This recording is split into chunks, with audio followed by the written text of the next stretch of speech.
Kelihatan ya slide-nya, Gus? Oke, teman-teman kelihatan ya? Kelihatan ya? Kelihatan Gus ya? Oke.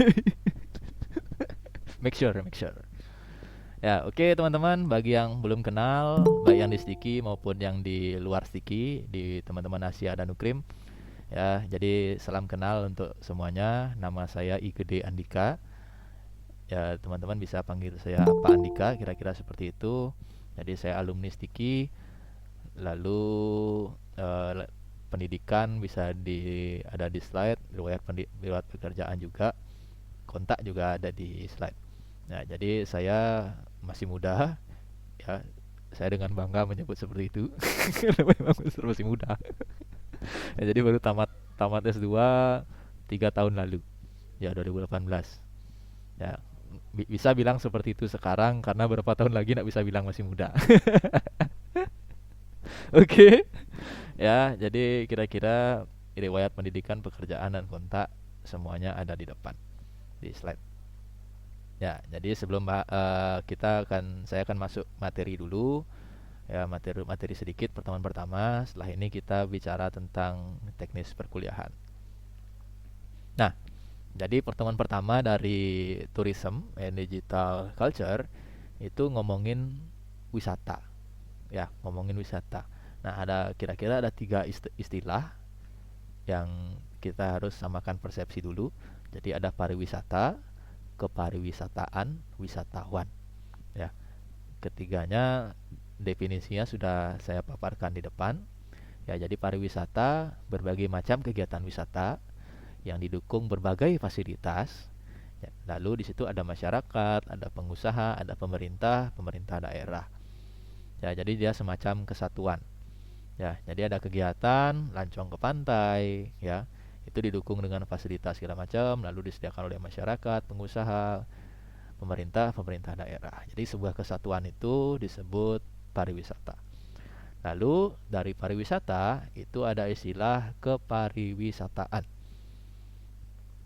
Nah, kalau kalau kepariwisataan itu lebih ke eh, keseluruhan kegiatan dan juga interaksi antara wisatawan dan masyarakat setempat.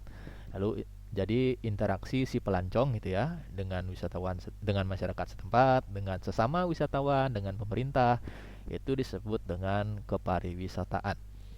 Ya. Jadi keseluruhan kegiatannya. Oke, itu kepariwisataan. Lalu dari situ muncul istilah lagi yaitu wisatawan. Ya. Jadi kalau wisatawan itu adalah orang atau sekelompok orang yang mengunjungi destinasi pariwisata dalam jangka waktu sementara. Ya, jadi memang ketiga istilah ini saling beririsan gitu ya. Jadi wisatawan itu pelancongnya. Ya, jadi ketika wisatawan itu melakukan aktivitas disebut pariwisata. Ya, jadi lalu ketika dia berinteraksi dengan sesama wisatawan, masyarakat setempat, pemerintah daerah, pengusaha, itu disebut kepariwisataan. Nah, jadi kira-kira alurnya seperti ini. Ya, jadi si wisatawan itu dia akan menyusun kegiatan perjalanan itinerary gitulah ya sebutan kerennya. Lalu dia sampai di tempat itu, lalu setelah sampai di tempat tertentu dia rekreasi ya, pengembangan pribadi, mempelajari keunikan segala macam, dan tentu saja dalam jangka waktu yang sementara. Ya, kalau dia permanen ya bukan wisatawan, namanya transmigrasi. Oke, ya kira-kira seperti itu. Nah, lalu ada 4 aspek penting pariwisata yang dinamakan dengan 4A. Ya, 4A itu adalah attraction, daya tarik wisata. Jadi apa yang menarik di tempat itu? Contoh Pantai Sanur di Bali. Ya, Pantai Sanur orang-orang ke situ mencari sunrise, matahari terbit. Lalu kalau ke Kuta, Pantai Kuta, ya carinya sunset, seperti itulah ya. Lalu kalau ke museum, misalnya kemana, ya sudah pasti melihat benda-benda sejarah, benda-benda penting, kayak seperti itu. Lalu ada amenity, fasilitas, ya fasilitas apa yang bisa didapat di situ, fasilitas untuk menuju tempat tersebut, fasilitas yang ada di tempat tersebut, kira-kira seperti itu. Lalu ada ancillary, ya, pelayanan tambahan, ya. Tidak mungkin ada fasilitas dan ada daya tarik tapi tidak ada pelayanannya di situ. Lalu yang terakhir ada aksesibilitas. Ya, gimana caranya ke situ. Jadi keempat aspek pariwisata ini saling terkait. Dan untuk suatu wilayah bisa dinamakan tempat wisata, biasanya harus memperhatikan empat hal ini. Ya.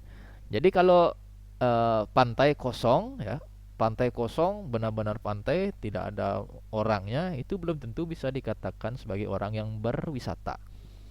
Ya, itu lebih cocok disebut tersesat. Ya, karena tidak ada pelayanan tambahan, tidak ada fasilitas seperti toilet, parkir, segala macam. Ya, jadi kalau pantai kosong atau hutan kosong, ya itu belum bisa dikatakan orang itu berwisata. Ya, itu bisa saja dia tersesat.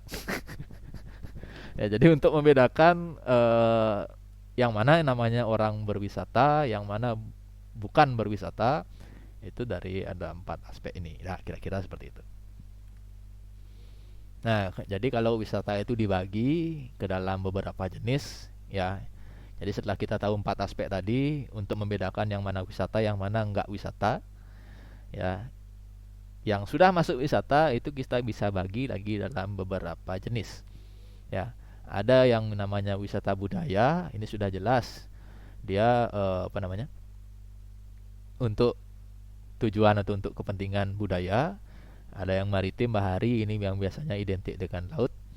Lalu wisata cagar alam, taman konservasi, biasanya tempat-tempat penting, ya, atau menyimpan sesuatu yang penting.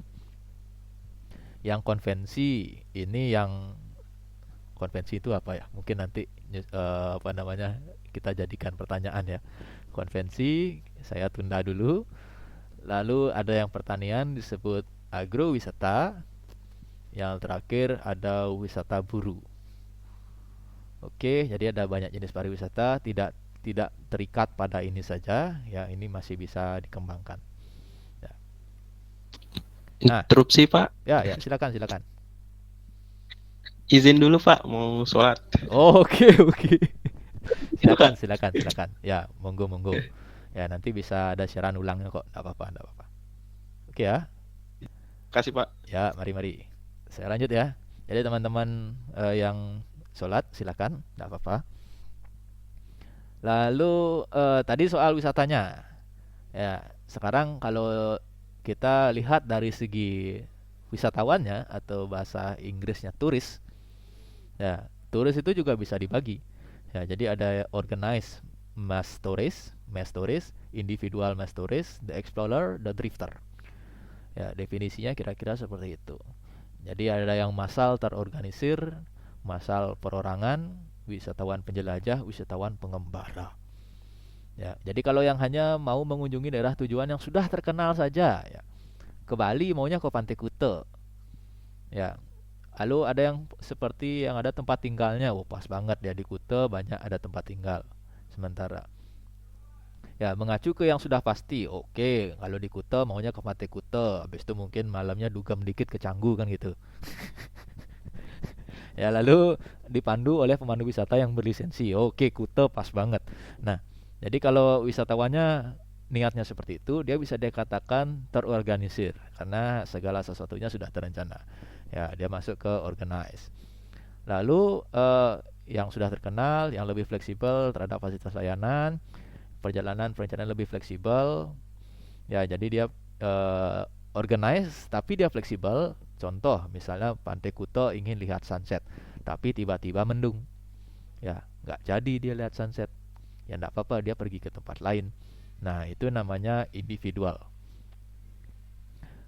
Yang berikutnya ada The Explorer. Ini udah kayak macam kartun Nickelodeon yang nggak mau saya sebut namanya, nanti takut copyright.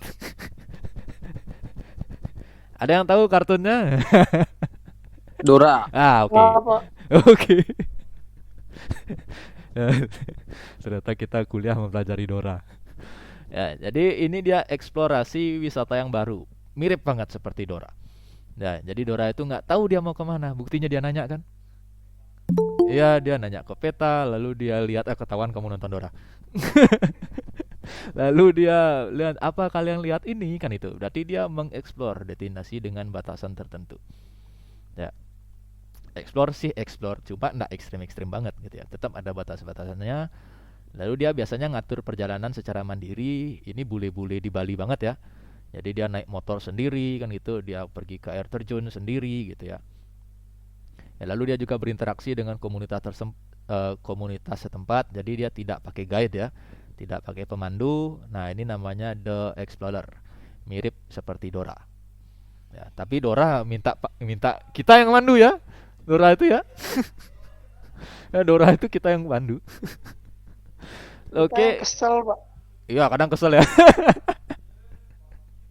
Kalau kamu kesel nonton Dora, berarti kamu udah nggak cocok nonton Dora. Oke, lanjut ya. Wisatawan yang terakhir itu adalah The Drifter, teman-teman. Jadi The Drifter ini cenderung ingin eksplorasi destinasi yang baru dan unik lebih secara mendalam. Ya, sama-sama ngatur perjalanan mandiri. Nah, tapi kalau tadi The Explorer itu dia hanya menjelajah ya, menjelajah saja. Tapi kalau The Drifter ini dia bahkan tinggal di tempat itu. Ya, secara mendalam kata kuncinya. Ya, dia ingin hidup seperti orang-orang yang ada di situ. Jadi biasanya bulenya pergi ke mana, daerah pedalaman, lalu dia tinggal di situ. Kalau The Explorer dia lompat-lompat. Ya, nah kira-kira seperti itu. Habis dah. Jadi pertemuan pertama cukup sekian dulu ya. Ya, kita singkat saja, enggak apa-apa untuk pertemuan pertama. Jadi kita sudah bahas tentang pariwisata dan beberapa subbagiannya. Lalu ngomongin aspek pariwisata, yang mana disebut berpariwisata, yang mana yang disebut tersesat. Jadi kalau orang pergi ke satu tempat tidak selalu disebut pariwisata. Ya, ada 4 aspek yang harus diperhatikan untuk menyebut yang mana disebut pariwisata, yang mana yang tidak. Lalu ada beberapa jenis pariwisata. Lalu juga beberapa jenis atau pembagian dari si wisatawan atau si turis. Ya, saya lupa yang konvensi, mohon maaf, nanti saya update ya. Seperti itu. Oke, berikutnya saya stop present. Kita ngomongin teknis kuliah lagi berapa menit.